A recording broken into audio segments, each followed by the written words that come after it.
Poumon de la Terre, berceau originel de la vie, la mer donne sans compter son oxygène à la planète, régule son climat et nourrit l'humanité depuis la nuit des temps.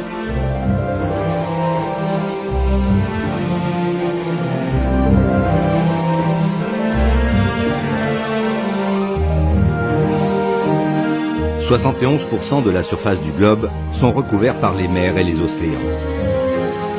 Perdus au milieu du Pacifique, les 300 îles de l'archipel de Palau ressemblent à une poignée de perles vertes jetées dans les eaux turquoises entre les Philippines et la Nouvelle-Guinée.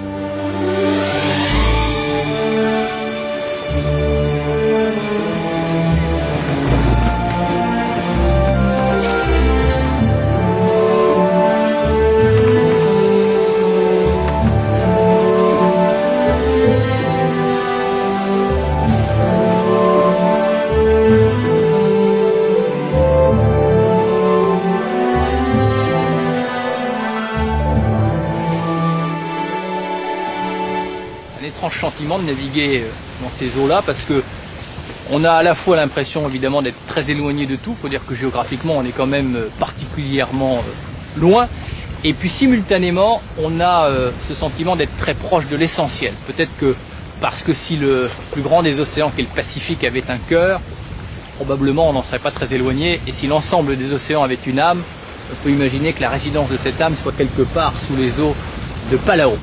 Bonsoir. Si nous avions deux objectifs ce soir, je dirais que le premier, c'est peut-être tout simplement de nous rafraîchir le regard au spectacle des océans et plus particulièrement au spectacle du plus bel univers de l'océan qui est le monde du corail, pour que jamais justement l'océan ne se banalise à nos yeux.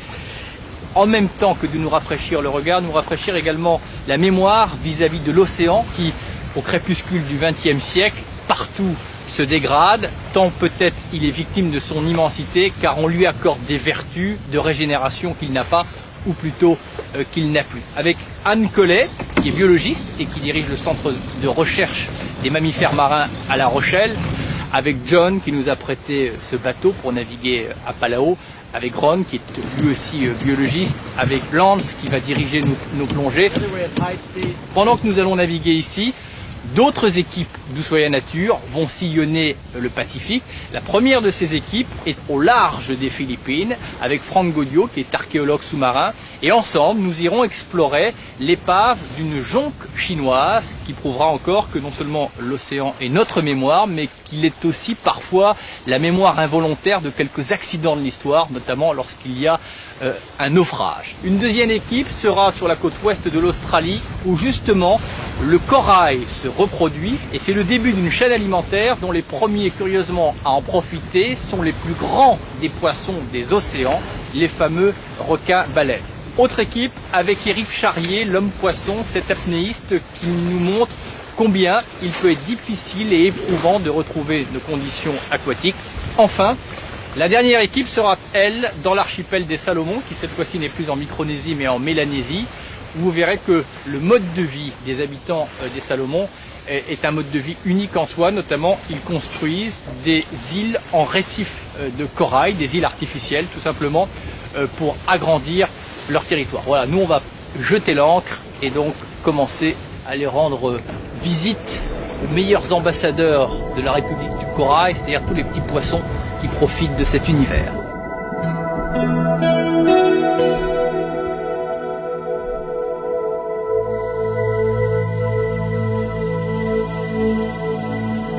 Pour aller à la rencontre de quelques-uns de ces joyaux, Anne Collet et Nicolas Hulot ont privilégié le kayak.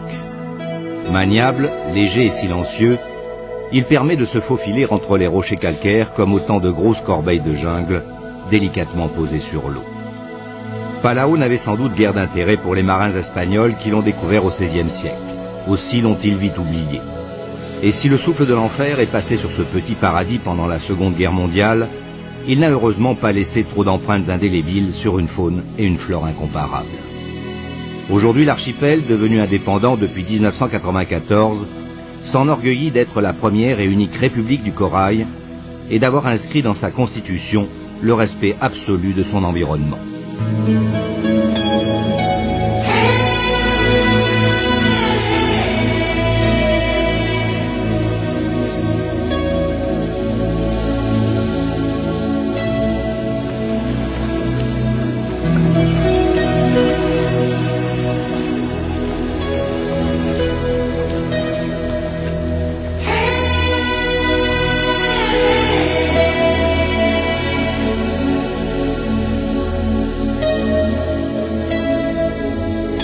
Neptune semble veiller sur la faune sous-marine de Palau. Plusieurs centaines d'espèces de coraux et quelques 3000 variétés de poissons, dont plus d'un tiers est endémique à cette région du Pacifique, y vivent en parfaite harmonie.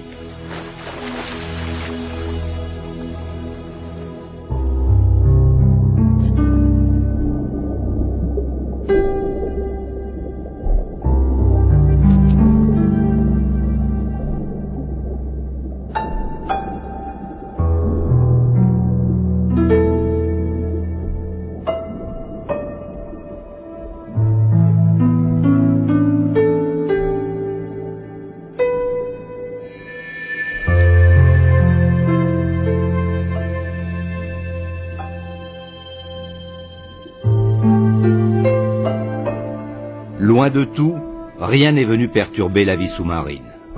Les coraux, les plus grands architectes de la planète, ont trouvé là, dans ces eaux à la transparence exceptionnelle, l'espace idéal pour exprimer leur art. Bâtisseurs infatigables mais susceptibles, ils accueillent en leur sein un cortège princier de poissons multicolores. Depuis la nuit des temps, les coraux déposent du calcaire millimètre par millimètre, fabriquant dans le monde des barrières gigantesques dont la masse s'accroît de quelques 3 milliards de tonnes chaque année.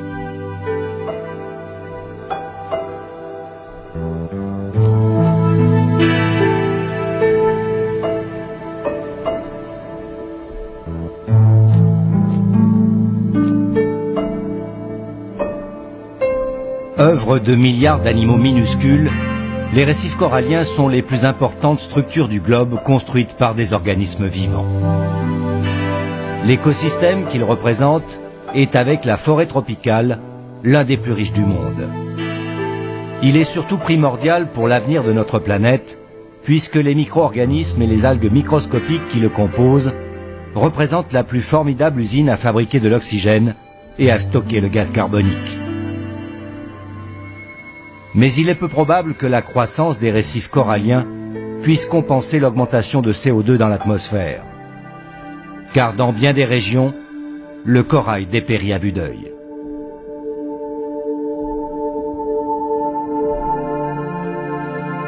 Les coraux adorent les eaux chaudes et limpides aux amplitudes thermiques faibles.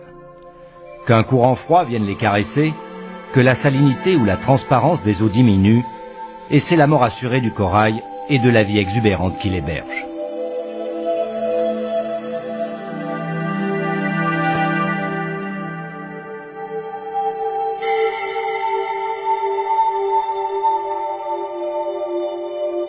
L'absence de pesanteur en milieu sous-marin permet à la nature de créer ce foisonnement de vie dont la logique nous échappe et qui prend parfois des allures de nébuleuse ou de galaxies lointaines.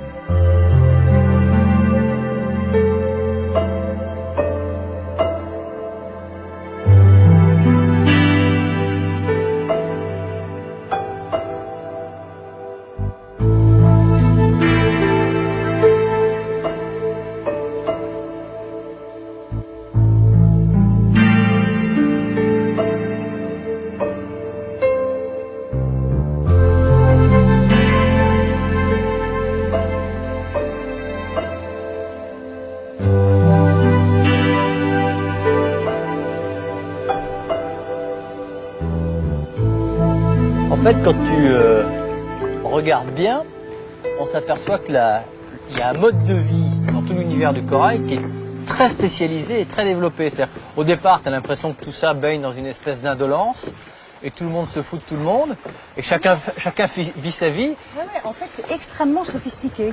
Et chacun a son rôle et chacun tient une fonction dans le petit univers du coral. C'est un peu comme chez nous, il y a ceux qui vivent ensemble, ceux qui s'ignorent, ceux qui luttent entre eux. Dans les associations entre espèces, il y a à peu près 3 types de relations. Il y a ce qu'on appelle le mutualisme, c'est-à-dire que ce sont des échanges à bénéfice mutuel.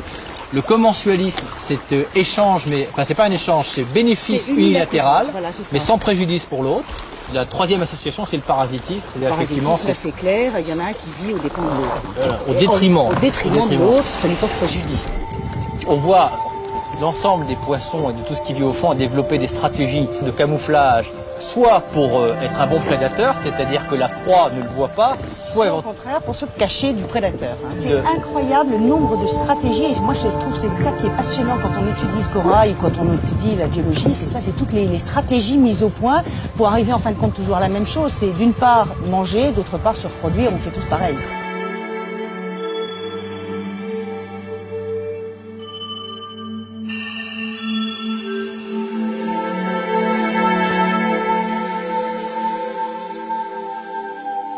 L'incroyable densité d'êtres vivants sur les récifs explique donc qu'une interdépendance se soit installée entre certaines espèces différentes. Celle du petit poisson clown et de son anémone est exemplaire. Il est l'un des seuls à vivre ainsi en toute impunité entre les tentacules urticants et à bénéficier des reliefs des repas de sa partenaire, pourtant vorace et chatouilleuse. En fait, le poisson clown s'est habitué à elle et à elle seule, en se couvrant peu à peu de la muqueuse qui enduit les tentacules de l'anémone. L'intrus n'en est plus un, et celui-ci dispose alors d'un refuge imprenable au cœur de l'animal fleur.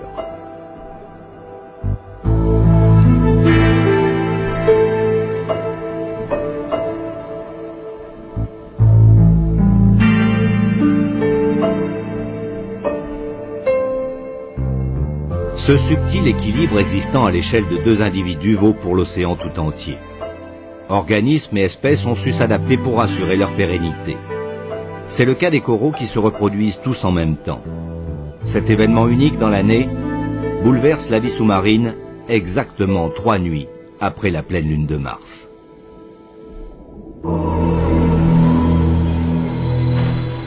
C'est la nuit fatidique au nord-ouest de l'Australie. Une équipe d'Ushuaïa Nature accompagne des scientifiques sur la grande barrière de corail. Ceux-ci délimitent un périmètre riche en madrépores de différentes espèces. Le frai du corail, qui va libérer des milliards d'œufs et de spermatozoïdes, peut se produire à tout instant, dès le coucher du soleil.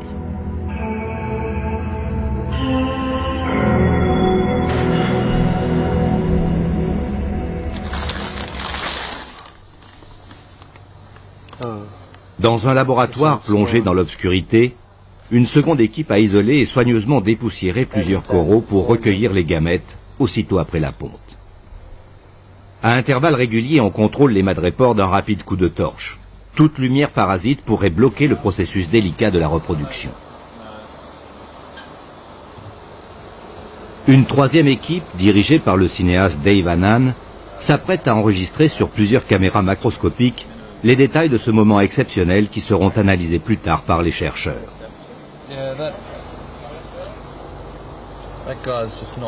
Chacun doit impérativement être prêt à filmer le phénomène. Pas question de manquer la prise, la nature ne donnera pas une nouvelle chance aux caméramens.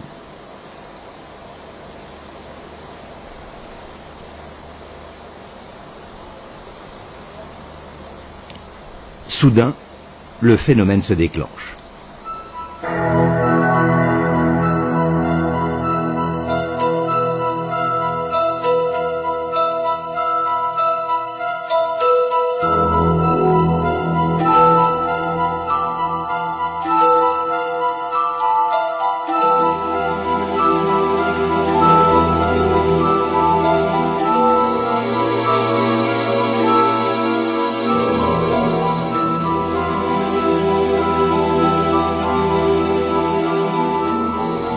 Au même instant, sur le récif, des milliards d'œufs sont expulsés, formant comme une neige qui remonterait en surface. Chaque colonie pond exactement en même temps, lorsque l'eau est la plus chaude et l'amplitude de la marée la moins forte. Ce qui garantit une promiscuité maximale des gamètes mâles et femelles.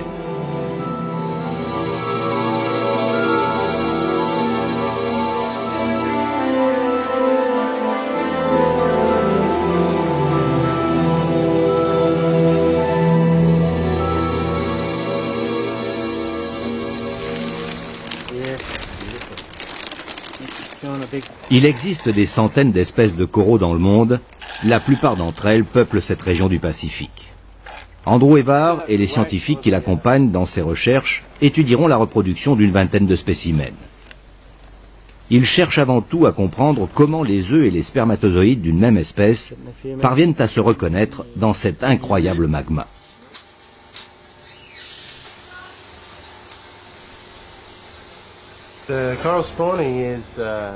La ponte du corail est une impulsion incroyable dans l'écosystème. C'est un événement remarquable par lequel le corail va faire croître les récifs et renouveler sa population chaque année. Nous essayons de comprendre les règles qui régissent la ponte et autorisent cette population de larves à survivre. En étudiant ce phénomène, nous aurons peut-être la technologie pour régénérer le corail dans les zones endommagées. C'est un événement particulièrement bref, 4 nuits au plus.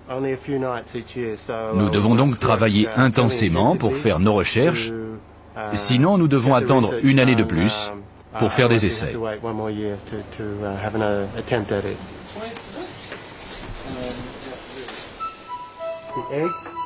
And sperm heads, and these are other sperm heads which are not.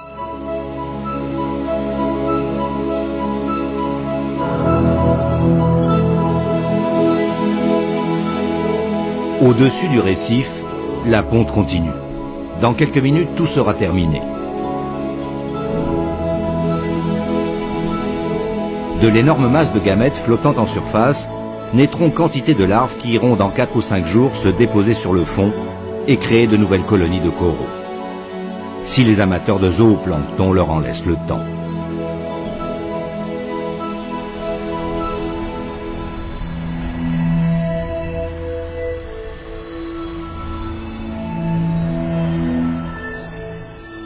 Le mélange multicolore d'œufs, de sperme et de larves libérés par les coraux de la Grande Barrière n'a pas échappé à l'avidité des poissons, des plus petits aux plus gros. Parmi eux, le requin-baleine, le plus gros poisson du monde. Il ne laisse jamais passer l'occasion de se rassasier à si bon compte. Quelques jours après le frais du corail, il est fidèle au rendez-vous. Le géant des mers ratisse large. Il ingurgite parfois une telle quantité de plancton que son estomac gonfle au point de l'empêcher de plonger très profond. Au même moment, un requin tapis tacheté, prince du camouflage, partage le repas avec un banc de poissons miroirs sur un coin du récif.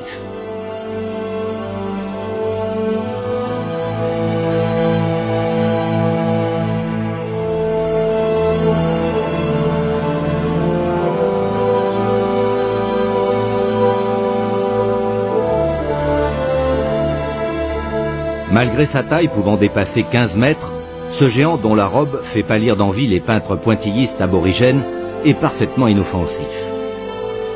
Mentionné pour la première fois sur un livre de bord en 1828, le requin-baleine aime se prélasser près de la surface dans les eaux s'étendant entre le 40e parallèle nord et le 50e sud. Bien qu'il soit assez difficile à localiser, sa nonchalance en fait une proie facile pour les pêcheurs du monde entier.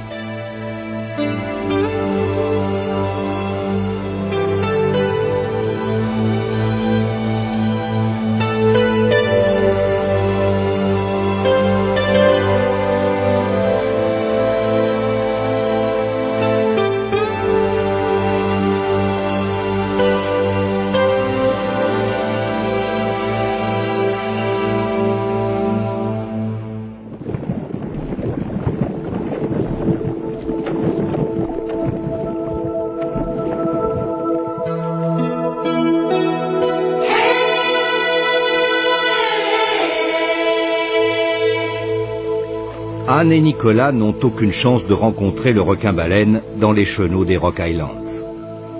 L'eau n'y est pas assez profonde, mais les îlots cachent bien d'autres curiosités.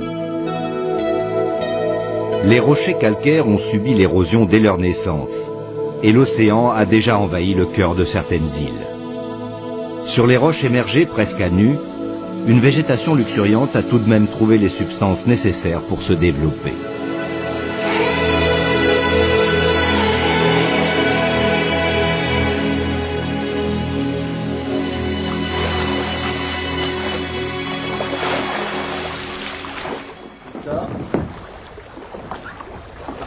On les récupérera tout à l'heure. doit y avoir à peu près 15 mètres pour accéder au lac à l'intérieur. Là. Ça passe en apnée, mais si jamais, tu vois, il y a des poches d'air. Ouais. Donc si on n'a pas assez de souffle, on reprend notre respiration.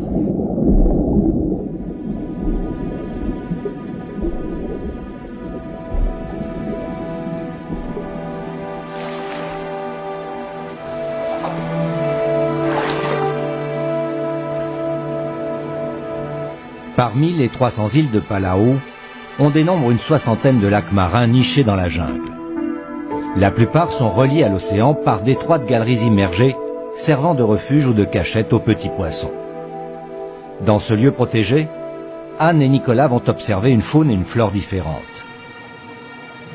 Simplement équipés de tubas et de palmes, ils progressent lentement à l'intérieur du tunnel naturel. Impossible de savoir ce qui peut s'y cacher.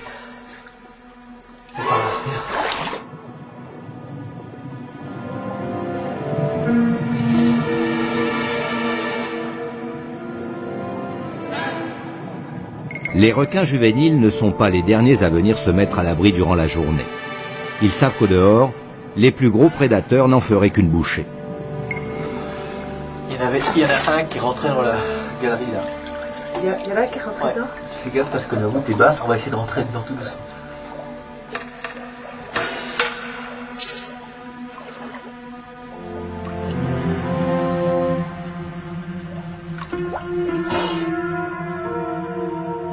Encore inoffensifs, ces bébés requins corail pourront être potentiellement dangereux lorsqu'ils auront atteint leur maturité. Ils auront alors abandonné depuis longtemps le couvert de ce tunnel pour aller chasser sur les tombants, souvent à plus de 30 mètres de profondeur.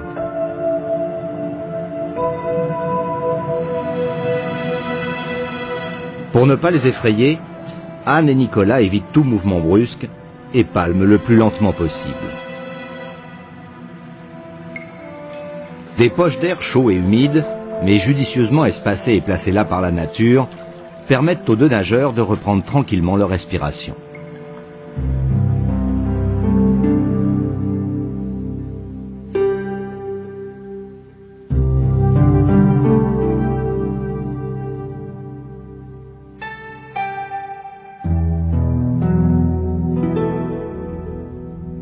Au sortir de la galerie, ils découvrent les énormes massifs de madrépores qui ont colonisé le lac. Cet immense aquarium naturel que le soleil éclaire à profusion est le repère de petits poissons coralliens rares et difficiles à surprendre. Minuscule, craintif, voici Sa Majesté le poisson mandarin. Ses mouvements sont aussi légers que le passage d'une brosse sur la toile d'un peintre. Certains l'ont surnommé Salvador Dali, parce qu'il est à la fois le pinceau et la couleur.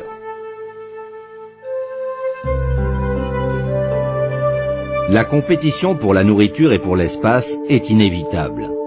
Chacun a dû s'adapter pour mieux se fondre dans l'environnement, comme ce petit bénitier, un bivalve de la famille des Clovis, qui peut se parer de différentes couleurs.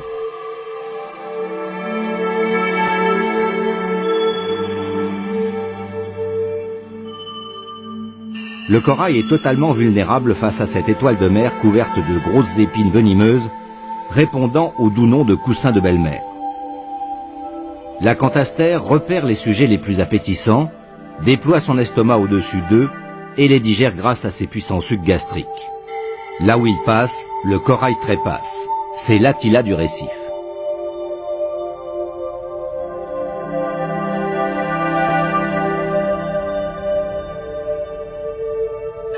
Bien campé sur son tube de calcaire, le ver marin déploie son plumet pour capter le plancton qui passe à sa portée.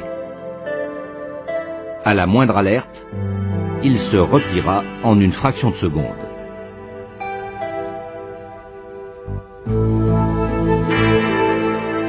Les petits poissons ont développé les meilleurs déguisements pour se protéger.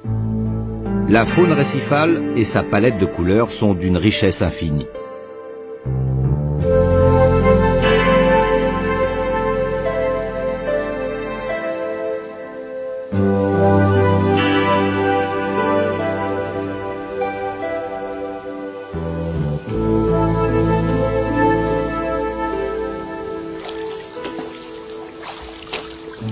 C'est assez curieux quand même, ces petits lacs intérieurs. Ah, c'est superbe. Ouais, c'est très particulier à l'archipel.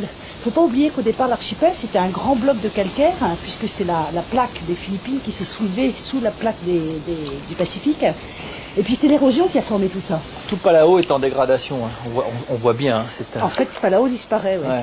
Palau est amené à disparaître. Ce qui est amusant, c'est que ces petits lacs intérieurs, en fait, l'océan continue d'y vivre, alors qu'on en est presque coupé, sauf que celui-là a une passe à marée basse, on peut pratiquement passer à l'air libre, et il y a même là autant de corail qu'à l'extérieur. Mais un biotope un petit peu différent. T'as remarqué, c'est un peu plus abrité, c'est pas tout à fait les mêmes espèces. Donc ce qu'il faut bien qu'on précise, c'est que le corail, c'est avant tout un animal.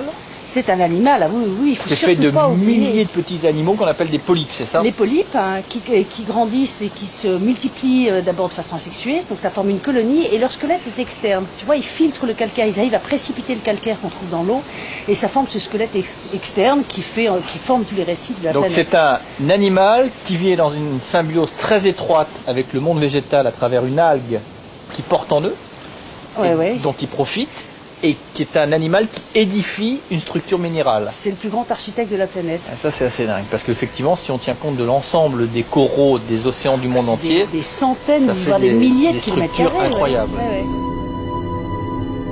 Mais si ce lac possède une ouverture sur la mer, dans les Rock Islands, 3 d'entre eux sont fermés et représentent de véritables réservoirs préhistoriques.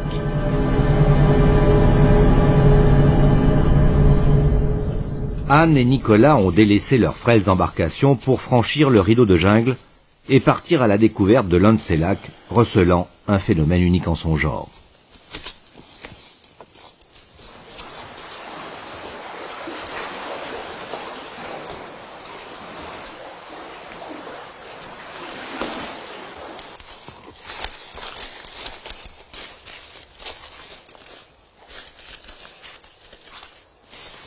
Tiens Nicolas, en voilà un d'arbre poison.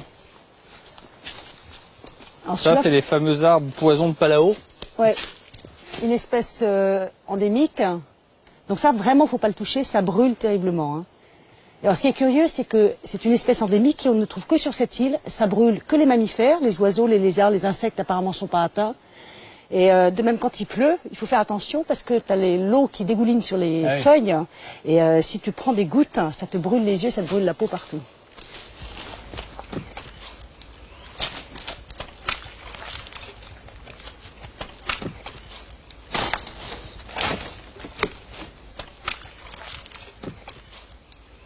Extérieurement, rien ne différencie ce lac de ses semblables.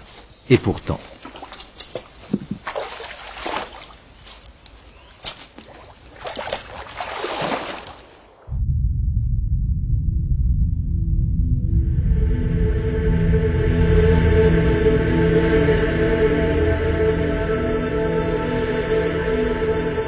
Le plongeur a beau s'y attendre, il ne s'immerge jamais sans une certaine appréhension dans cet incroyable réservoir infesté de méduses.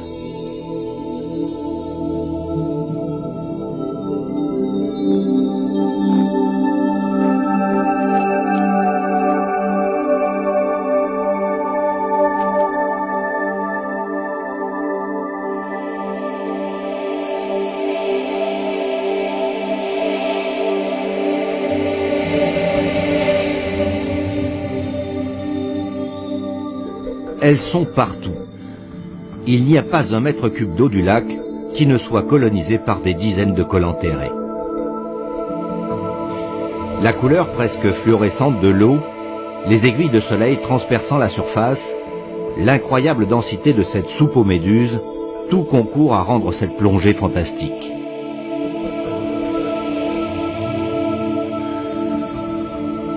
Mais attention à ne pas descendre dans les profondeurs. Cet univers onctueux se transforme en un bain d'ammoniac à une dizaine de mètres de la surface, résultat de la décomposition des végétaux, des méduses mortes et de la stagnation des eaux.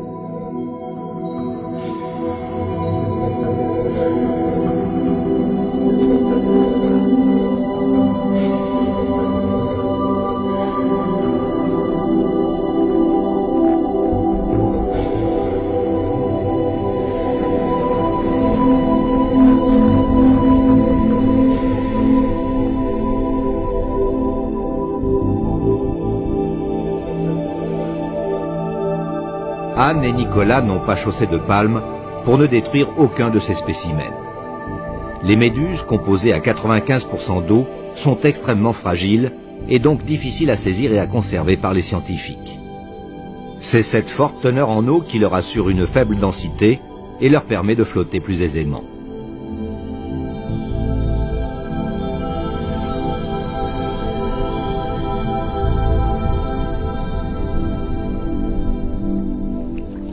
Pas facile de ne pas les toucher. Combien il y en a à ton avis?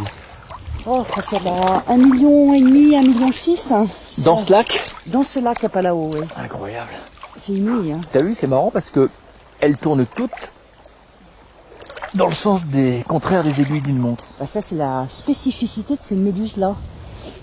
Depuis qu'elles sont arrivées ici, elles ont totalement changé de métier. Avant, elles étaient des prédateurs. Aujourd'hui, sont des fermiers. Et en réalité, elles transportent sur leur dos une algue microscopique. Et les algues, comme tous les végétaux, ont besoin de soleil pour la photosynthèse. Et c'est la raison pour laquelle les méduses dans ce lac tournent dans le sens contraire des aiguilles d'une montre. Elles promènent leurs petites algues au soleil toute la journée. Et puis de la nuit, elles descendent en profondeur chercher des nitrates et des phosphates, qui est l'autre partie essentielle de l'alimentation de l'algue. Et ça, cette association avec cette algue, c'est spécifique ici, du fait qu'elles se soient retrouvées en captivité. Elles n'avaient plus de proie. Donc s'il n'y avait pas eu cette algue, elles n'avaient aucun autre moyen de se nourrir. Absolument, c'est une association qui s'est faite dans ce milieu particulier. Et donc, sans proie, elles ont capturé l'algue, si on peut dire. Mais l'algue aussi, c'est tout son avantage, puisqu'elle est tout le temps promenée au soleil. Donc c'est ce qu'on appelle une symbiose, une association où chaque partie trouve son intérêt. Et c'est aussi pour ça que dans cette spécialisation, elles ont, au fur et à mesure de l'évolution, perdu leur pouvoir urticant. C'est pour ça qu'on n'est pas piqué là. On est absolument simplement parce qu'elles n'ont plus aucune raison de piquer, puisqu'elles doivent se protéger de personne et elles n'ont personne à attaquer. Voilà, c'est ça. Alors ce qui est très amusant, c'est de voir que à Palau, il y a 3 lacs essentiellement où on trouve un grand nombre de méduses comme ça, qui en réalité sont séparés depuis plusieurs milliers d'années. Et puis dans ces 3 lacs, on a le même phénomène de ces méduses qui ont perdu leur pouvoir urticant, qui promènent leurs petites algues sur leur dos toute la journée, alors qu'elles sont totalement séparées d'un point de vue génétique. Et oui, elles ne communiquent pas entre elles. Non, et donc face au même problème, elles ont trouvé la les même méduses stratégie. ont trouvé les mêmes solutions. C'est marrant. Allez.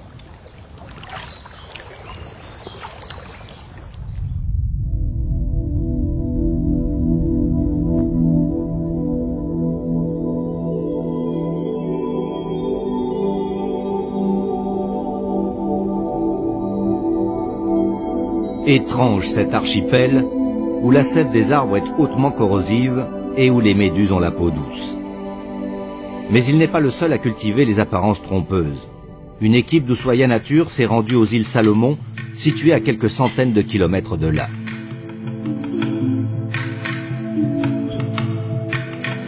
Ces 900 îles jetées dans le bleu Pacifique ont des faux airs de paradis tropical.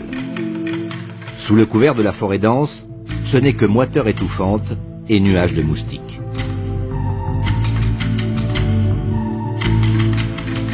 Troisième plus grand archipel du Pacifique Sud, il a été découvert en 1568 par l'espagnol Mandana de Nera, parti du Pérou à la recherche des fabuleuses îles du roi Salomon. Le lagon de Langa Langa offre l'exemple remarquable d'une entente parfaite entre les hommes et l'océan.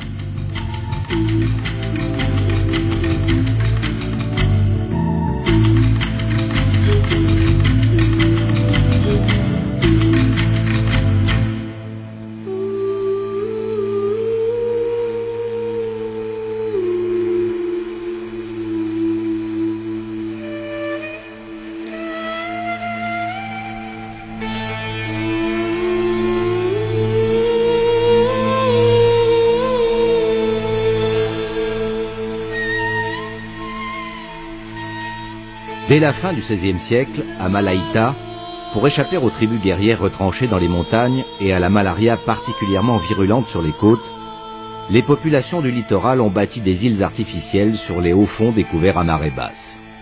12 000 personnes vivent aujourd'hui sur ces terres ajoutées.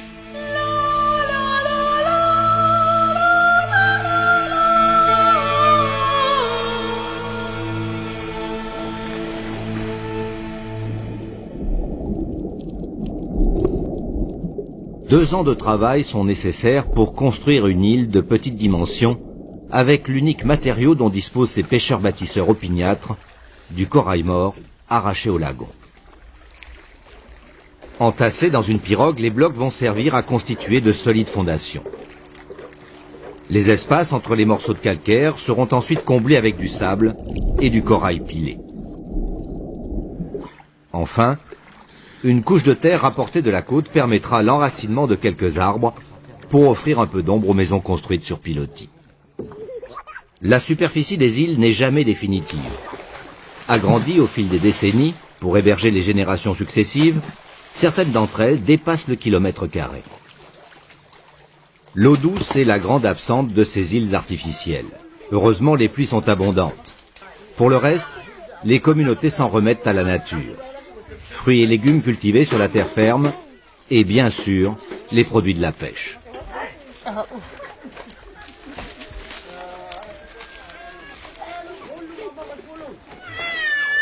Les familles de l'île artificielle de Malaafé partagent toutes leurs activités, entourées d'enfants dont la chevelure blonde pose toujours une énigme aux anthropologues, cette blondeur naturelle disparaissant curieusement à l'âge adulte.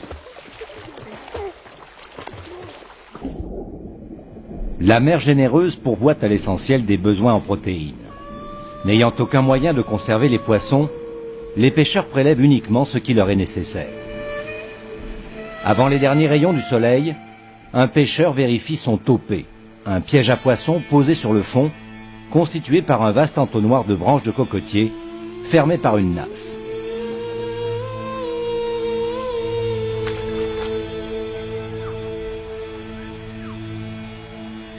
Quelques appâts jetés devant l'entrée du piège attirent immédiatement les petits poissons.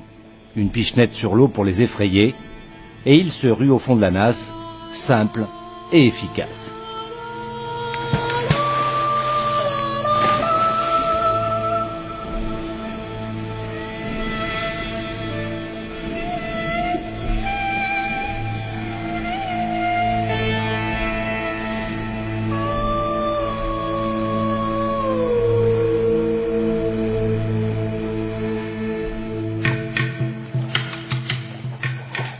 L'annonce de l'arrivée de bancs de bonites dans le lagon met la population en effervescence. Ce poisson à la chair ferme, très apprécié, jette tous les pêcheurs dans leur aikairua, une pirogue profilée maniable et rapide.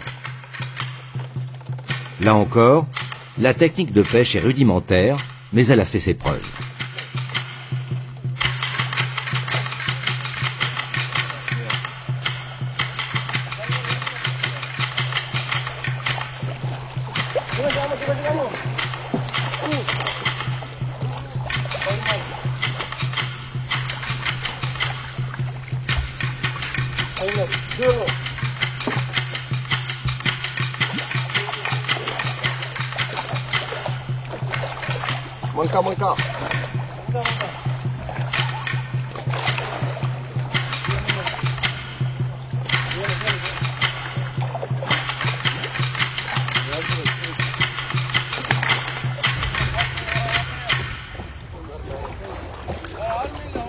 Les bonites étaient bien au rendez-vous.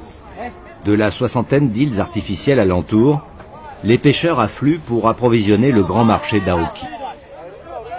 Un lieu d'échanges commerciaux où l'on paye en dollars Salomon et parfois en tafuliae, la monnaie coquillage la plus prisée des monnaies traditionnelles.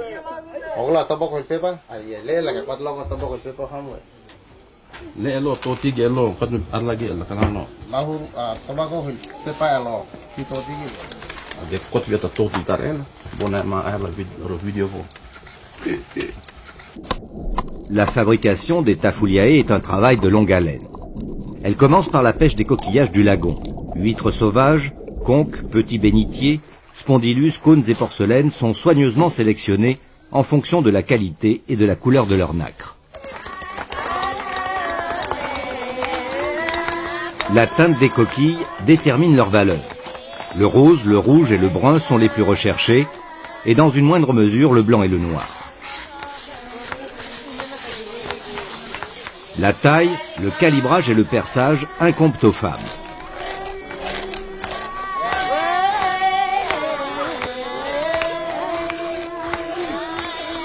Après les avoir chauffés sur une pierre brûlante pour en fixer la couleur, les petits disques sont enfilés sur des cordelettes avant d'être polies et parfaitement calibrées à l'aide d'un bloc de corail cannelé.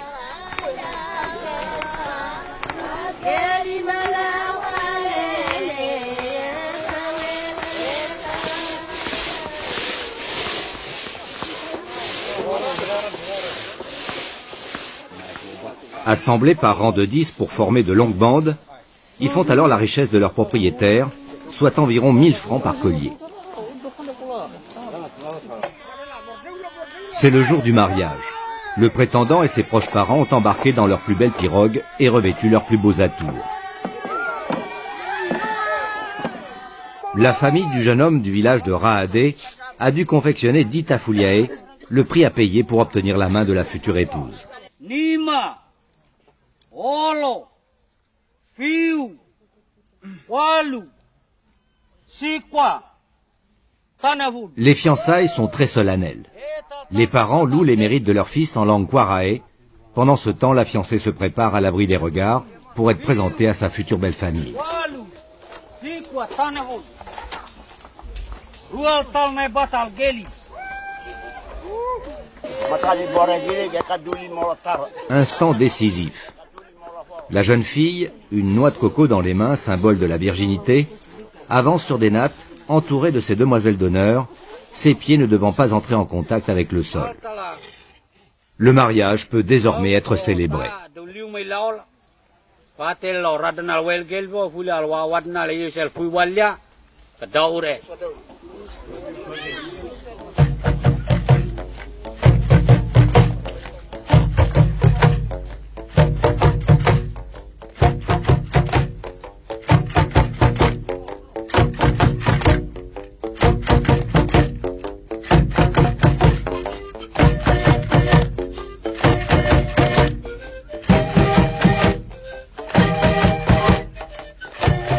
Jack London écrivait au siècle dernier « Les Salomon touchent aux confins du monde. Rien n'a vraiment changé. »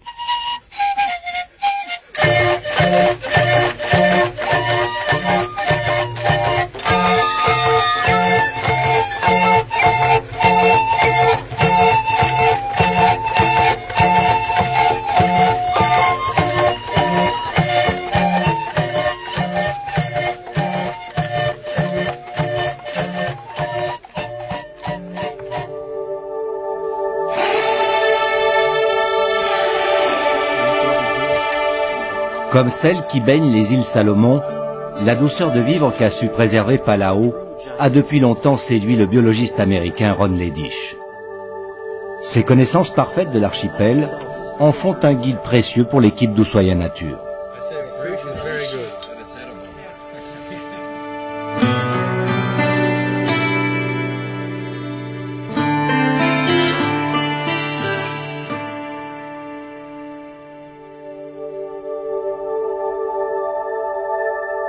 Au petit matin, Nicolas et Ron reprennent les kayaks pour une nouvelle exploration des multiples canaux baignant les Rock Islands.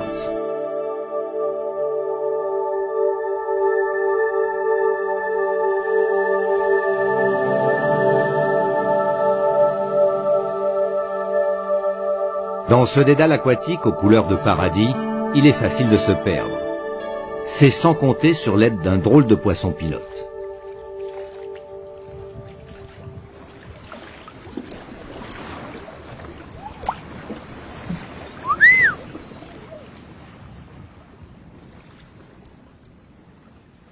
C'est la première fois de ma vie que je vois des chiens qui arrivent de la mer.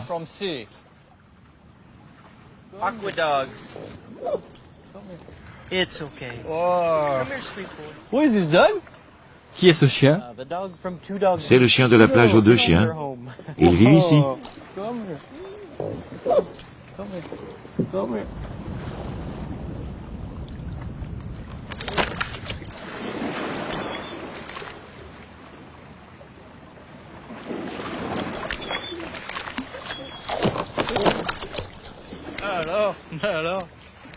C'est une histoire incroyable. Il y a deux mâles, hein?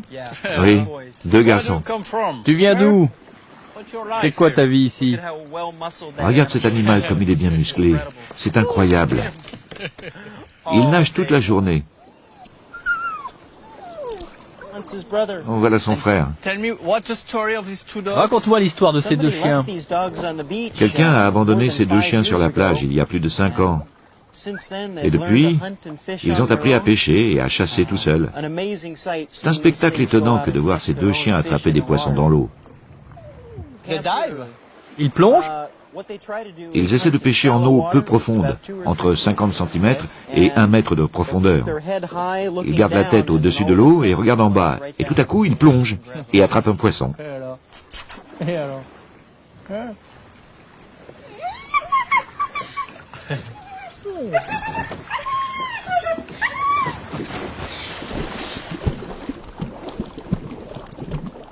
Come here. C'est un très bon exemple d'adaptation et de spécialisation d'animaux à un problème donné, comme l'ont fait les méduses, mais elles sur des milliers d'années. On peut imaginer d'ailleurs que si ces deux chiens avaient été un mâle et une femelle, leurs petits auraient eu des mœurs sans doute beaucoup plus aquatiques.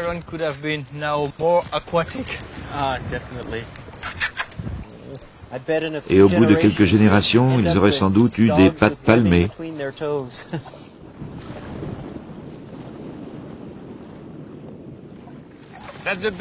C'est la plage où ils vivent?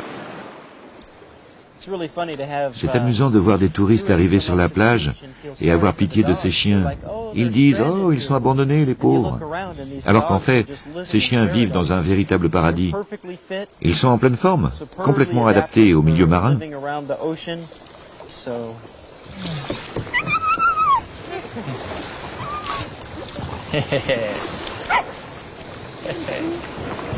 Et alors? All right. Hey guys. Et alors? Good.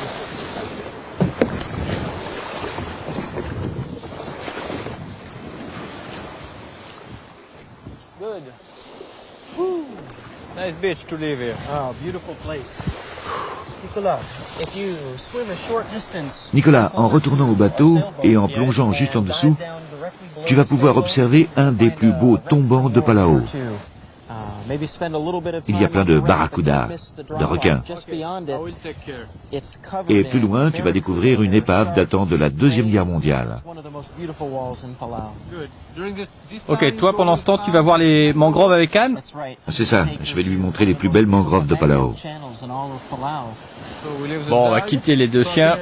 Je les aurais bien ramenés avec moi, mais enfin je pense qu'ils sont quand même beaucoup plus heureux ici. Ils ont une maison magnifique ici.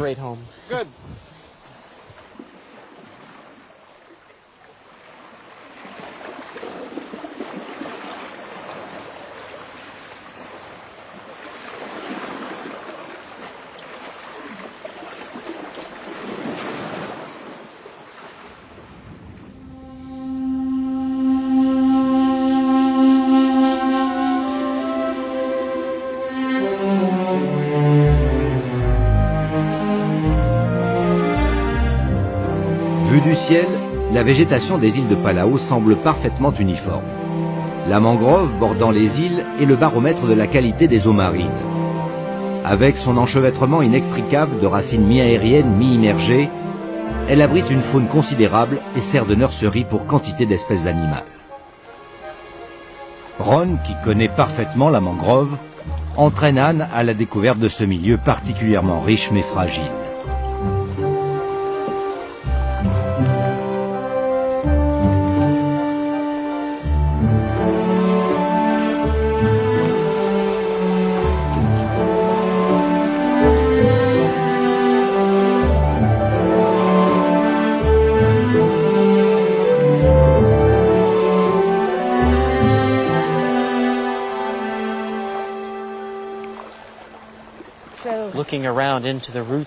Si tu regardes bien les racines des mangroves, tu comprends l'extraordinaire abondance de vie qu'il y a sur un récif en pleine mer.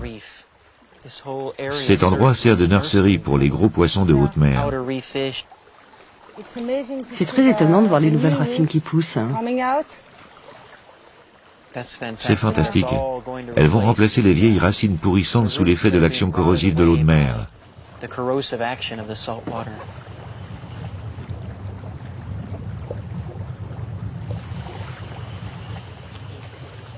Bon, on est en dehors du chemin maintenant. Profites-en parce que le courant ne va pas durer très longtemps.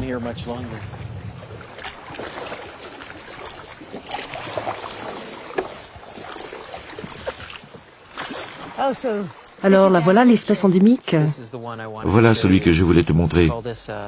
Il porte le nom de sika ou sagoutier, mais en fait ce n'est pas un vrai palmier. Oui, c'est pas un arbre, en fait c'est une fougère. Ouais, c'est vrai. L'origine de cette plante est plus ancienne encore que les dinosaures. Elles ont 400 millions d'années. 400 millions d'années, incroyable. En fait, c'est un fossile vivant. Oui, on peut dire que c'est un fossile vivant, mais qu'on ne trouve que dans quelques micro-habitats à Palau. Est-il considéré comme une espèce en danger? Pas forcément en danger, parce qu'heureusement personne ne les abat, mais menacés, oui, du simple fait de leur rareté.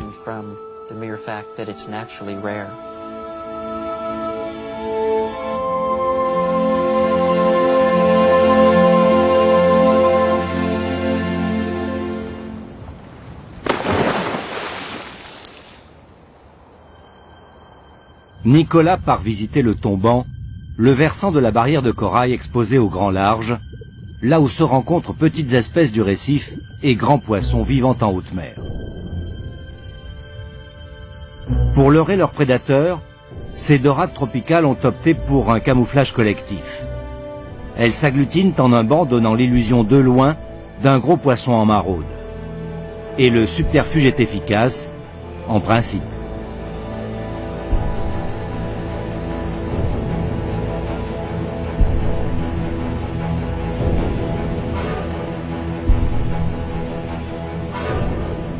Derrière le Tomban, 300 mètres d'à pic. Là commence le royaume des grands de l'océan et de leur maître incontesté, le requin. Puissant, fuselé, couleur acier, taillé comme une torpille, le requin gris des récifs se nourrit de poissons qu'il chasse lorsque sa fringale l'exige.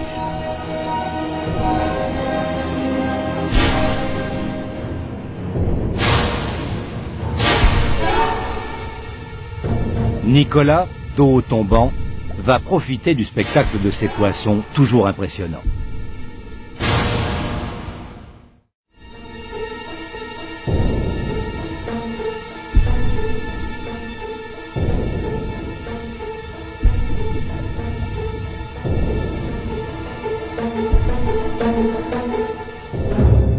Les requins existent dans toutes les mers du globe. Ce grand prédateur n'a pas évolué depuis 400 millions d'années, preuve de sa perfection et de sa parfaite adaptation à son milieu. Mais si sa réputation n'est plus à faire, rares sont les morts d'hommes qui lui sont imputables sur la planète. Machine de guerre naturelle, le requin ne se connaît qu'un seul véritable ennemi, le pêcheur. Des centaines de milliers de ses congénères sont tués chaque année dans le monde, simplement pour leurs ailerons qui finiront en soupe dans une assiette. Triste destin pour ce roi des profondeurs.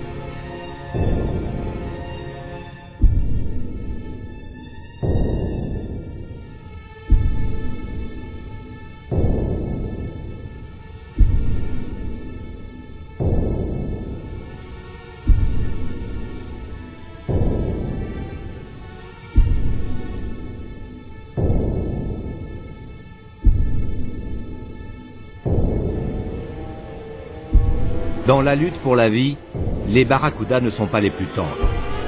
Brillants comme des lames au soleil, carnivores à la voracité légendaire, ils sont après les squales les poissons les mieux armés de la barrière de corail.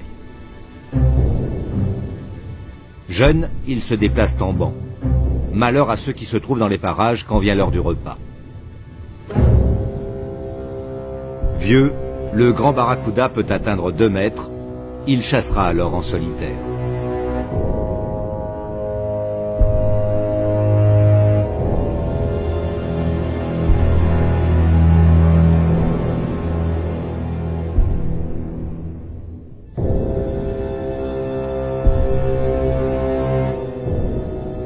À Palau, la nature semble définitivement préservée grâce à la volonté de son gouvernement, conscient du patrimoine écologique unique que représentent ces îles. Malheureusement, dans bien d'autres endroits, les océans sont en grand danger.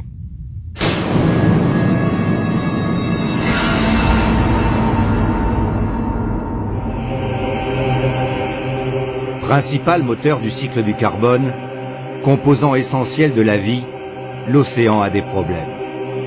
Simplement parce que l'homme a préjugé de son immense pouvoir régénérateur.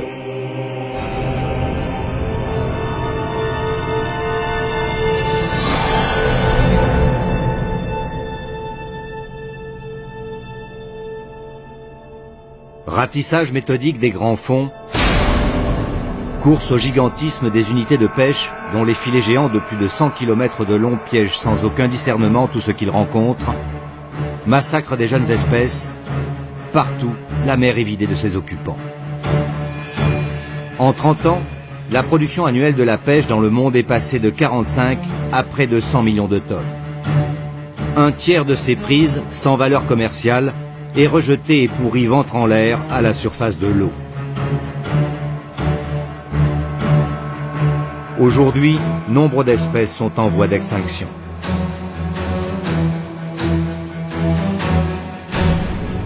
Non content de subir une pêche outrancière, l'océan doit ingurgiter chaque jour d'énormes quantités de substances toxiques produites par l'humanité. Si impressionnantes et dévastatrices qu'elles soient localement, les marées noires paraissent presque négligeables au vu des 3 à 4 millions de tonnes d'hydrocarbures données à digérer chaque année aux océans. Des tonnes de déchets radioactifs sont sur le point de contaminer l'écosystème des mers arctiques. Pire que tout est la pollution en quantité phénoménale drainée par tous les fleuves de la planète en direction des océans.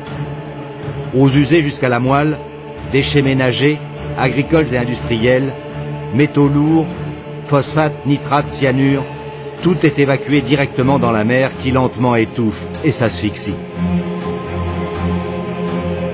Rien d'étonnant si l'océan a mal à ses eaux, et sa mauvaise santé met en danger la survie à terme de l'humanité. Alors les risques sont grands si l'on n'est pas capable d'inverser très rapidement la tendance, de n'avoir un jour que ce genre de vague à offrir à surfer à nos enfants.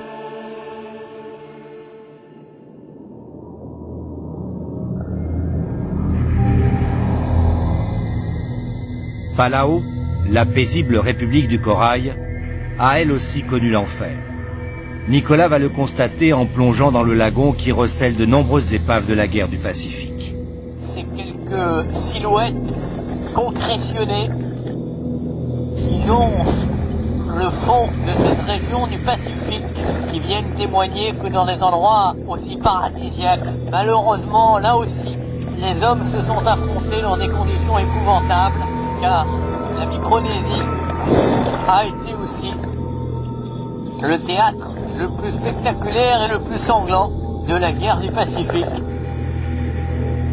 Les Japonais et les Américains se sont affrontés ici.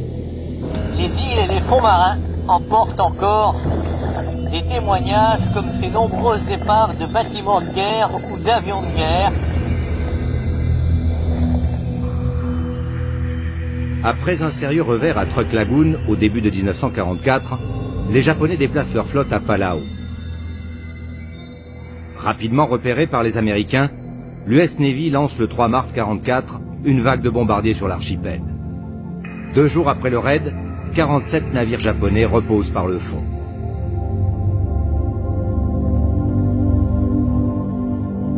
Celui-ci était un transporteur armé de 110 mètres de long. Les grenades anti-sous-marins sont encore intactes dans les soutes éventrées.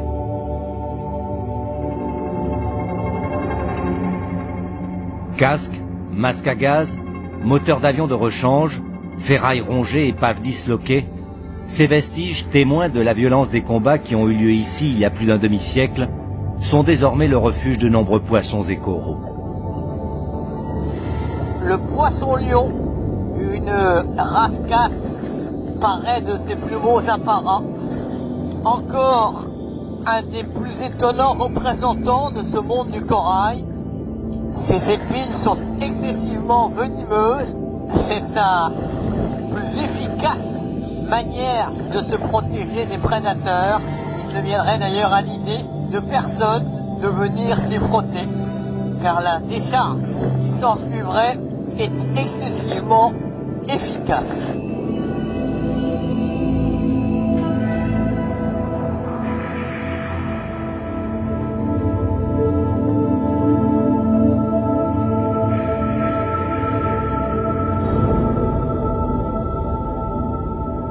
Depuis que les hommes ont appris à aller sur l'eau, la mer a régulièrement prélevé son tribut sur les navigateurs.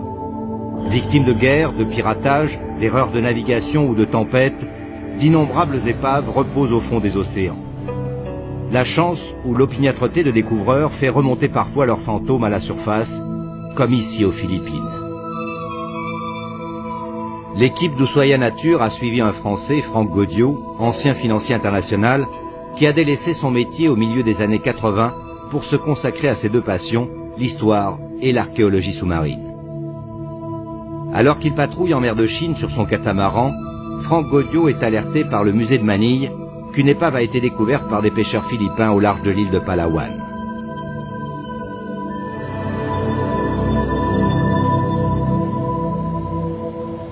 Il lui faudra 10 jours pour faire venir une barge sur les lieux, réunir une trentaine de personnes et le matériel nécessaire à une fouille approfondie de l'épave. Le réalisateur Gilles Santantonio et le caméraman sous-marin Roch Pescader sont du voyage. 14 plongeurs, archéologues, dessinateurs, photographes, venus des 5 continents, vont se relayer au chevet de ce qui s'avère être une jonque chinoise coulée au XVe siècle.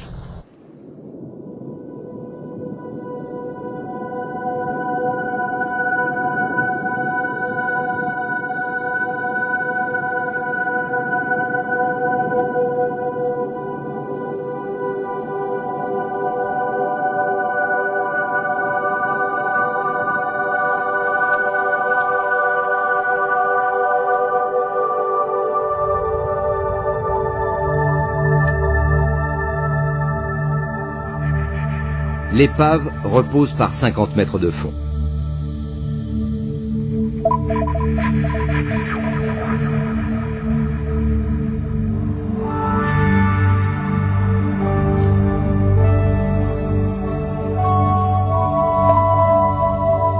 Pour ne pas risquer d'écraser de précieux objets, encore ensevelis sous les sédiments, les plongeurs quittent leurs palmes.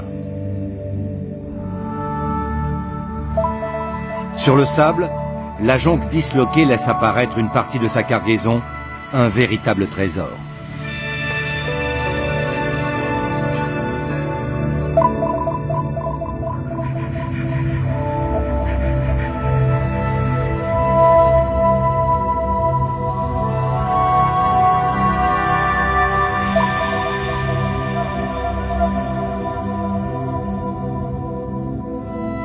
Franck Gaudiot et son équipe effectuent la fouille du navire marchand dans les règles de l'archéologie sous-marine. Le site est quadrillé pour un relevé millimétrique. Chaque objet est photographié à sa place avant d'être répertorié et numéroté. Il est ensuite emballé puis placé dans un casier qui sera remonté un peu plus tard. Le travail à cette profondeur est très éprouvant. Les plongeurs ne peuvent rester au fond qu'une trentaine de minutes, 2 fois par jour. Mais la moisson quotidienne est impressionnante.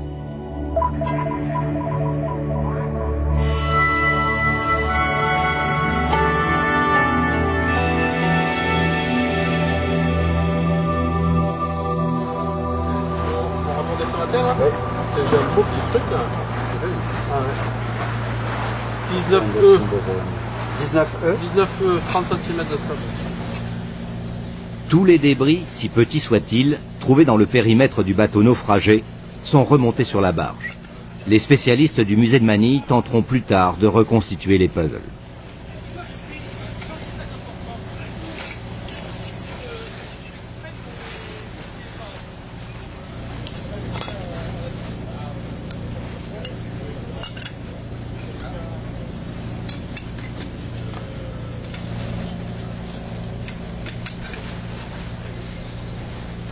Dès leur arrivée sur la barge, les pièces arrachées à l'épave après 5 siècles passés dans l'eau de mer sont longuement rincées à l'eau douce. Tout ce que l'on voit sur le pont, là, ça représente quel pourcentage de la cargaison? Oh, c'est difficile à dire, mais enfin 10% à peu près. 10%. On évacue au fur et à mesure sur Manille, on met en caisse, on met en carton, et puis pour ne pas être encombré, on est obligé d'emmener ça à Manille. Donc on voit ça par des gens du musée national jusqu'à Manille. Je peux te montrer ce qu'ils veulent. Regarde, tu as pas les bols, tu as pas toutes les jarres qu'on a trouvées. Regarde, ça c'est les perles, c'est intéressant. Le gong en bronze. Il a bien résisté. Pourtant, il était en surface. Oui, c'est énorme. C'est des petits canons. Canons, les perles de Siam. Puis, voilà, je vais te montrer mon plat favori.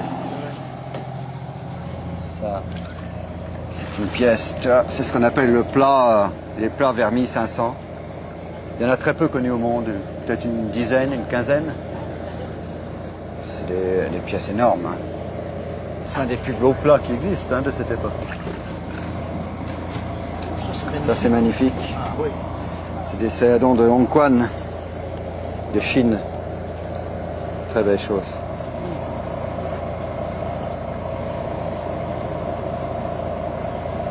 On a trouvé une vingtaine comme ça.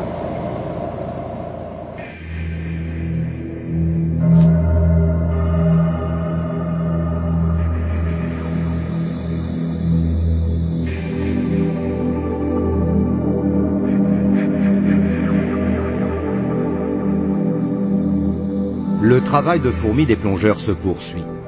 Franck Gaudiot, qui n'en est plus à sa première découverte, a fait venir sur les lieux d'importants moyens logistiques. En surface, il a fallu installer l'infrastructure indispensable à la vie de toute l'équipe, mais aussi tout le matériel nécessaire au travail sous-marin.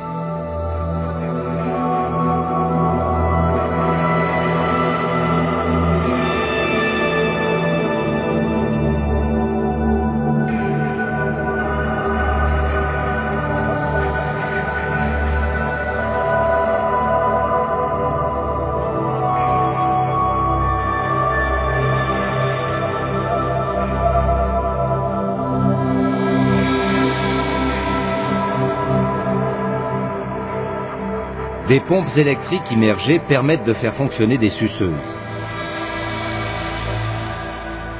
Pour dégager les porcelaines et autres objets délicats de leurs gangs de sable accumulés par les courants, le meilleur moyen est d'aspirer lentement les sédiments.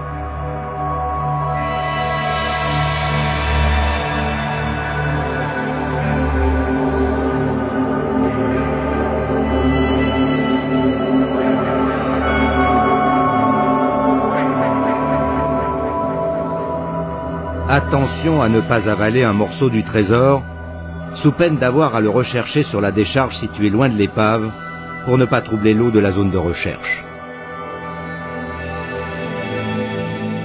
Pour la même raison, le treuil qui remonte vers la surface les casiers et leurs précieux chargements est installé à l'écart.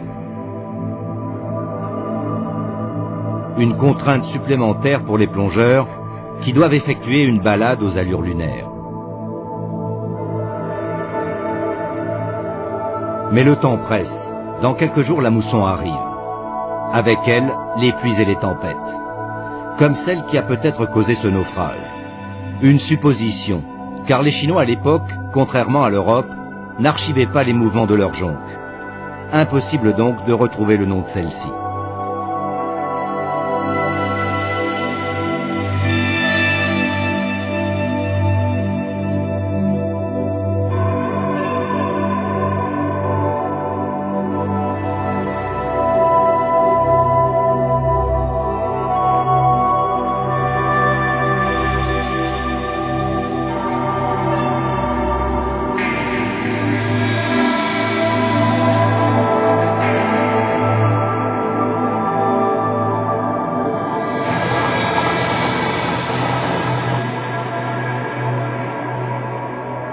Pour remonter du passé 8000 pièces d'une incroyable beauté, témoin de l'incontestable savoir-faire des artisans chinois de l'époque, ce sera pour Franck Gaudiot et son équipe un long voyage de 2 mois au sein de la planète mer. Les bouteilles d'air sont vides. Palier de décompression oblige, les plongeurs flottent comme des cosmonautes dans l'espace, reliés à la surface par un cordon ombilical qui leur apporte l'oxygène.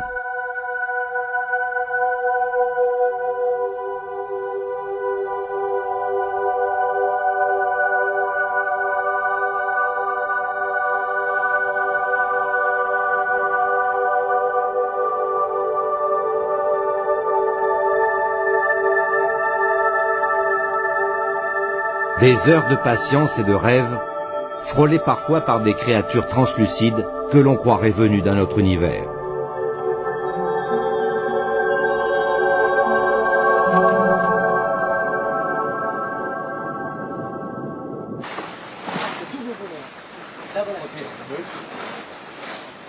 L'étude des milliers d'objets retrouvés a permis de dater le navire et d'estimer sa route.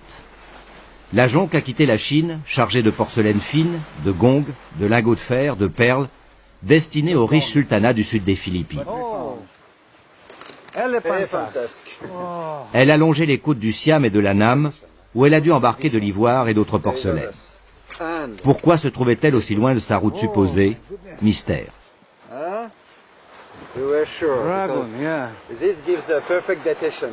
L'observation méticuleuse des pièces remontées confirme leur rareté et les motifs qui les décorent signent leur provenance et datent leur fabrication. Dynastie Ming, règne de l'empereur Hongtse, la cargaison de la jonque est une machine à remonter le temps, une fenêtre ouverte sur le célèbre et tout-puissant empire du milieu. Il compare les dessins avec des documents d'archives, font des supputations qui déboucheront sur des quasi-certitudes quant aux routes des navires chinois, probablement les premiers grands navigateurs marchands. Enfouis pendant 5 siècles, les porcelaines semblent sortir du four de cuisson. Passionnés, Franck Gaudio et son alter ego philippin n'en finissent pas de s'extasier devant leur exceptionnelle beauté. Pour moi, c'est plus en fait une passion qu'un métier. J'ai toujours en fait été passionné par l'histoire, par l'archéologie, et j'aime les océans. Alors mettre la mer, les océans et l'histoire ensemble et faire de l'archéologie sous-marine, c'était un rêve. Depuis que j'ai commencé l'archéologie sous-marine, en 1984, j'ai découvert 16 épaves et j'en ai fouillé 14. Il y aura toujours des épaves à découvrir. Il y a des millions d'épaves sous l'eau. C'est un gisement historique sans fin, là, inépuisable. Chaque épave découverte, en fait, a son importance. Elles sont plus ou moins belles au point de vue du matériel archéologique remonté à la surface. Mais, bon, celle-là est inouïe sur le plan de la qualité de la porcelaine. C'est un musée sous-marin, c'est extraordinaire. Mais tout ce qui est trouvé sur cette épave, en fait, appartient aux Philippines. Le Musée national des Philippines, après la fouille, après l'étude du matériel, va choisir une collection complète, retenir les objets principaux, uniques ou d'importance historique, prendre aussi un exemplaire de chaque double, et puis rétrocédera à l'inventeur ou à la personne qui a fouillé l'épave une collection qui sera faite de tous les doubles, de tous les objets, de tout ce trésor. Cette partie, en fait, est destinée à d'autres musées européens, français principalement. Alors, musée d'État ou un musée peut-être qu'on va créer dans les années qui viennent. C'est un rêve, ça. Si Franck Gaudio est persuadé de trouver de nombreux autres trésors au fond des mers, les trésors naturels dont regorge la République du Corail, et bien au-delà, la magie des océans et le patrimoine inestimable qu'ils renferment, doivent eux aussi impérativement être préservés. Un vaste sujet de réflexion pour Nicolas et les scientifiques qui l'accompagnent.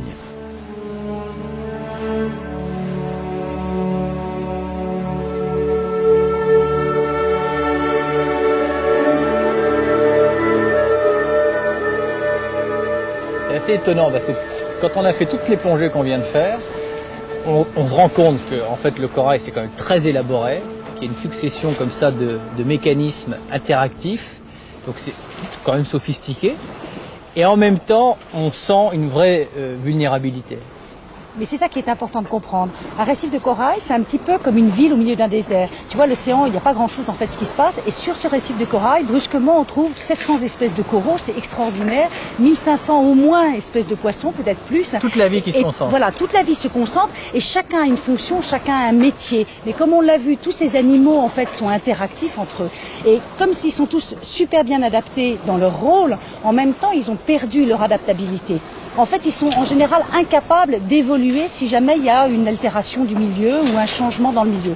C'est un peu une bonne modélisation à une échelle moindre de ce qui se passe à l'échelle de l'océan, c'est-à-dire que l'océan est une immense chaîne et quand on altère un maillon de cette chaîne, par voie de conséquence, c'est l'autre extrémité qui peut être touchée et souvent, à l'autre extrémité, ce qu'on trouve, c'est l'humanité. C'est exactement ça. Et ce qui est embêtant, c'est qu'encore une fois, d'un point de vue scientifique, on en est vraiment au b.a-ba de nos études et on ne comprend pas encore toutes ces imbrications qu'il y a entre ces différents animaux.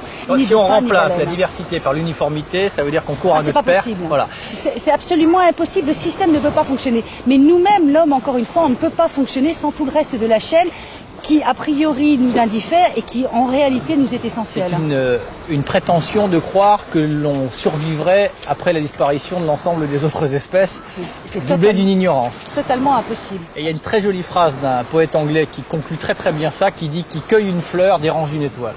C'est très bien dit.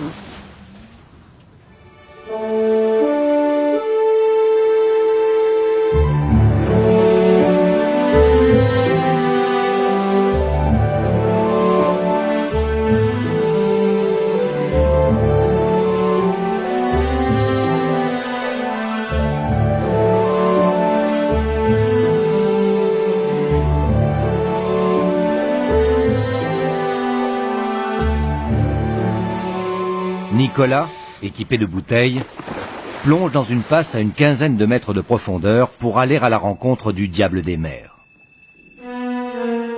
Mais de diable, la Raymanta n'en a que le surnom qu'elle doit aux deux cornes situées à l'entrée de sa gueule. Deux appendices qui lui servent à canaliser le plancton, son unique nourriture. Quoi de plus émouvant que ce balai gracieux et élégant comme des capes qui naviguent nonchalamment dans l'onde océanique. Ces ombres impressionnantes, ces oiseaux océaniques, les Raymantas qui longtemps ont effrayé les marins et qui pourtant, en dépit de leur taille, sont le plus souvent inoffensives alors qu'elles auraient pu nourrir contre notre espèce une légitime rancœur tant les entraves qu'on leur met sur leur passage sont nombreuses. Imaginez combien de Raymantas entre autres sont restés prisonnières des immenses filets dérivants qui sont pour eux autant de barrières infranchissables.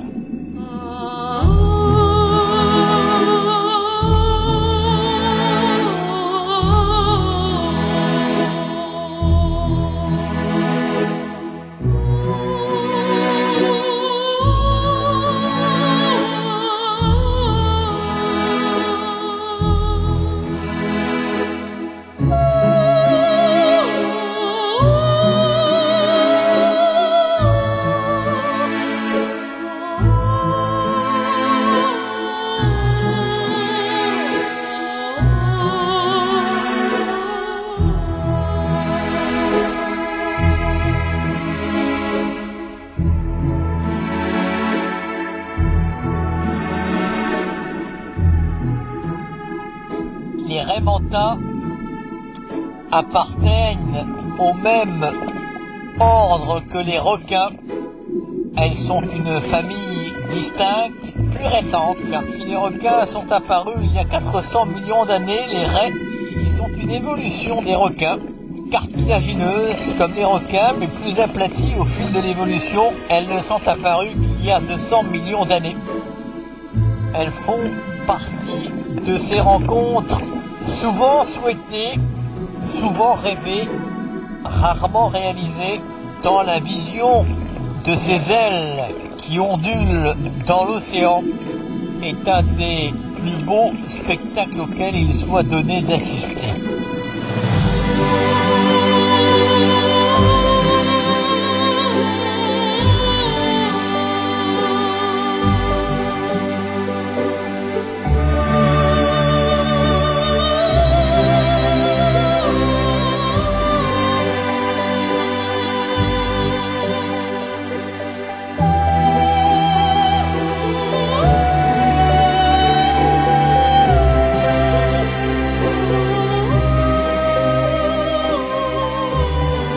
Poisson pélagique, elle vole entre la surface et une quarantaine de mètres de profondeur et ne dédaigne pas sauter hors de l'eau pour se débarrasser, croit-on, des parasites qui la chatouillent.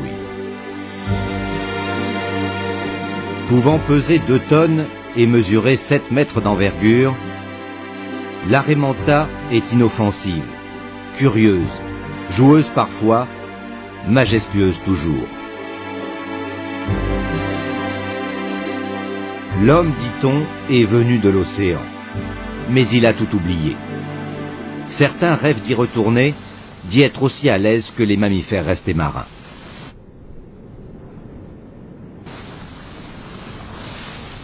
C'est le cas du Français Éric Charrier, pour qui plonger en apnée est devenu un besoin, une philosophie.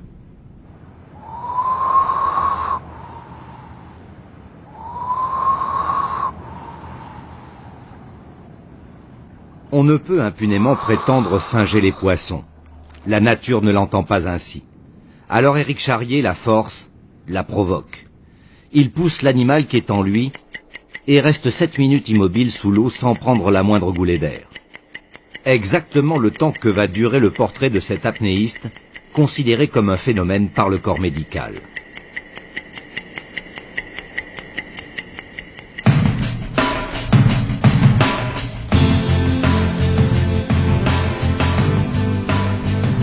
Pour parvenir à cela, méthodiquement, scientifiquement, mentalement, le Français pousse son physique dans ses derniers retranchements pour tenter de se métamorphoser en homme-poisson.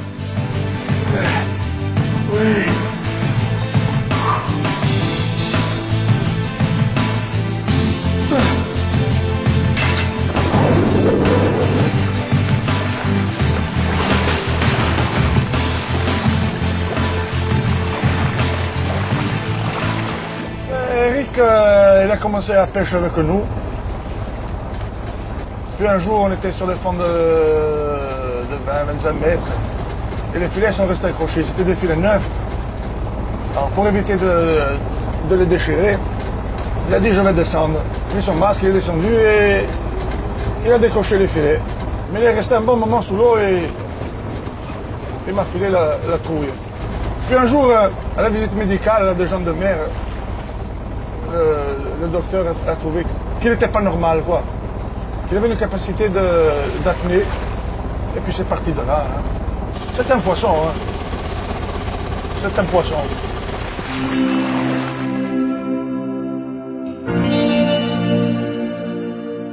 Ses meilleurs entraîneurs sont les otaries. Il les trouve exemplaires à plus d'un titre. Comme lui, elles ne retiennent pas leur souffle plus de 7 ou 8 minutes. Lorsqu'ils nagent en leur compagnie, ils calquent ses apnées et ses évolutions sur ces mammifères marins qui passent le plus clair de leur temps à jouer dans l'eau et à dormir au soleil. Comme pour l'homme, la nage sous-marine n'est pas innée chez l'otarie. Les 15 premiers jours de son existence, c'est à peine si elle barbote dans une petite flaque. Mais en quelques séances sous la houlette de sa mère, elle apprend à contrôler sa respiration et à coordonner les mouvements de son corps.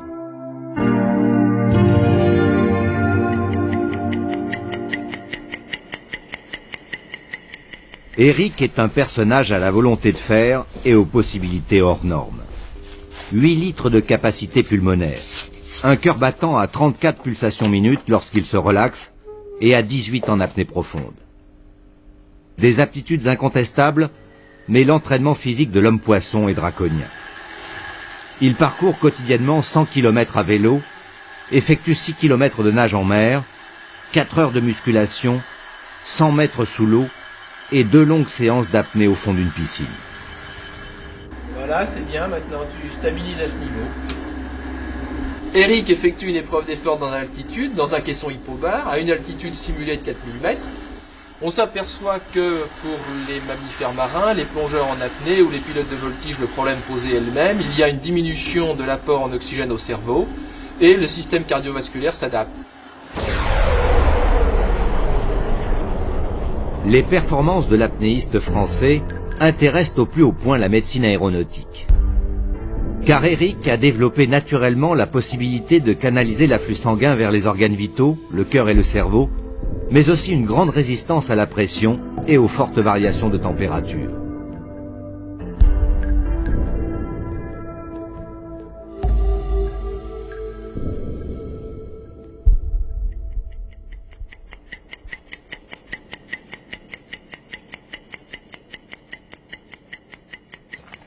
Oula, c'est beaucoup ce que t'as comme plomb, de toute façon. Eh, vas-y, fais passer. Ok, bon, sans problème. Un autre.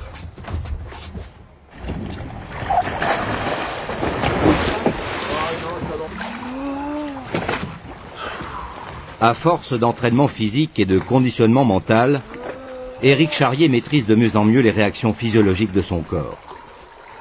Il perfectionne ses connaissances du milieu aquatique pour éliminer le stress de la noirceur des profondeurs et oublier le froid et la pression qu'elle engendre.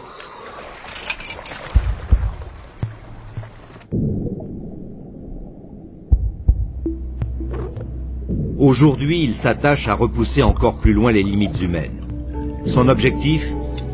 Atteindre moins 121 mètres, entraîné par une gueuse, puis remonter à la force musculaire. L'équivalent de 40 étages sous le niveau de la mer. Un aller-retour de 4 à 5 minutes, à la portée de l'homme otarie.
Pendant que des hommes s'évertuent à redevenir poissons, d'autres déciment des espèces entières sous de fallacieux prétextes.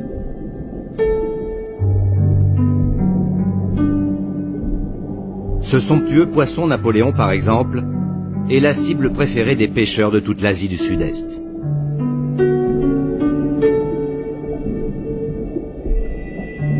Si le rythme de ses captures perdure, cet animal, emblématique de la protection des récifs, n'a aucune chance de battre le record d'existence de l'un des habitants les plus anciens de l'océan, le nautile.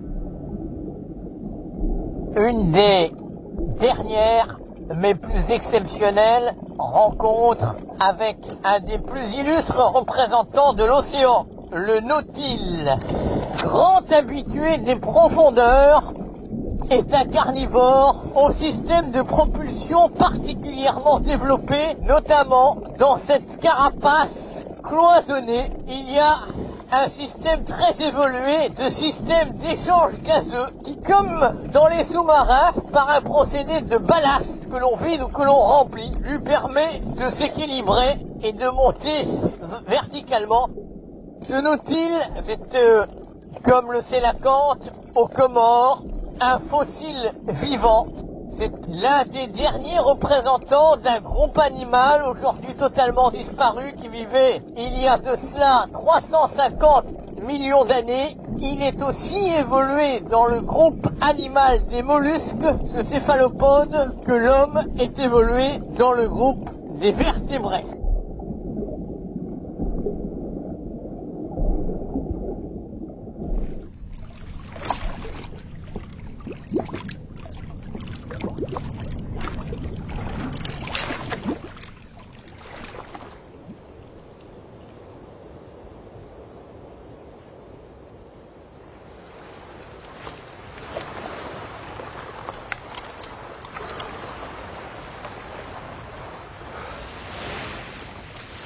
Entre les petits poissons mandarins et les grandes raies manta que je viens d'abandonner à leur séance de nettoyage, sans compter les centaines d'espèces de poissons qu'on n'a d'ailleurs pas tous été capables d'identifier, on vous aura donné volontairement une image quelque peu idyllique et féerique de l'océan qui correspond peut-être pas à la réalité globale. Il faut dire que c'est un peu dans la fidélité de notre démarche de privilégier toujours le beau plutôt que le laid pour qu'à travers notre émerveillement, nous ayons conscience de ce que nous risquons de sacrifier d'une manière sans doute irréversible. Le sort de l'océan est entre les mains de l'humanité et je pense que le sort de l'humanité est aussi entre les mains de l'océan. Il deviendra ce que nous déciderons d'en faire ou plus exactement ce que chacun d'entre nous décidera d'en faire. Un dernier souhait, que la République de Palau ne devienne jamais l'ultime vestige de ce qui fut un immense empire, un empire nécessaire et indispensable. Bonsoir.